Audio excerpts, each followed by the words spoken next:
What if I told you that Gladiator 2 is not just a sequel to a classic, but a true invitation to revisit the heart of ancient Rome, full of intrigue, epic battles, and emotional revelations? Today, we're going to delve into the film's ending, unravel its symbolism, and explore the main theories that are already dividing fans. Has the legacy of Maximus Decimus Meridius been honored, or are we facing a story that was too daring? Stay with me and find out. Gladiator 2 takes us to a world in flux. 30 years have passed since the death of Maximus, and the Roman Empire is struggling to reinvent itself. Our new protagonist, Lucius, Commodus' nephew from the first film, is now a man. Raised in the shadow of the violence of the Colosseum and haunted by the trauma of his past, he returns to Rome an idealist, but quickly realizes that the ghosts of his childhood are still alive, and more cruel than ever. The plot begins with Lucius attempting to take on a leading political role in the Senate, but he soon finds himself embroiled in a corruption scheme led by Marcus Aurelius Drusus,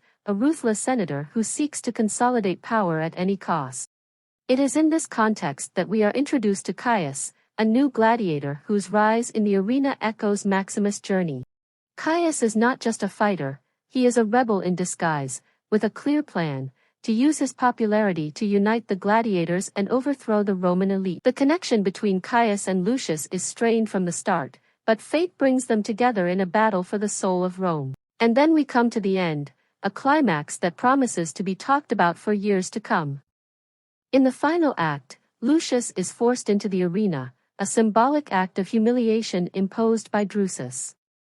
But rather than fight to survive, Lucius uses the moment to confront the ideals of Rome. During his speech, he exposes the flaws of the empire and challenges the elite to reform Rome to save its people.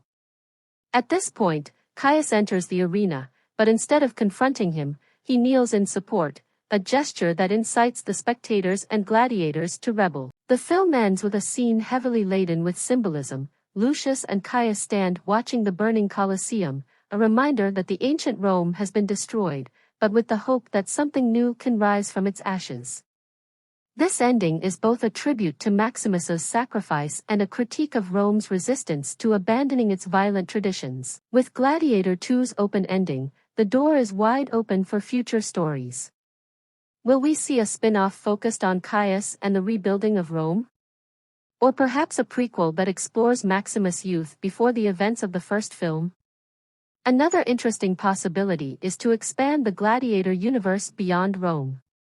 After all, the Roman Empire was vast, and there are many stories that could be told across different regions and cultures. Imagine exploring how Maximus and Lucius' legacy impacted other parts of the ancient world. So what can we say about Gladiator 2? It doesn't try to replicate the magic of the first film, and that's a good thing. Instead, it builds on something new, with a greater focus on social and political issues, while still maintaining the epic battles and emotion that made the original a classic. My rating? A solid 8.5 out of 10. It's a worthy sequel that respects the original but isn't afraid to forge its own path. If you're a fan of historical stories with a touch of philosophy, this film is a must-watch. Now I want to hear from you. What did you think of Gladiator 2? Do you agree with the theories? Or do you have a completely different take? Leave your thoughts in the comments and let's keep this conversation going. Did you like this video?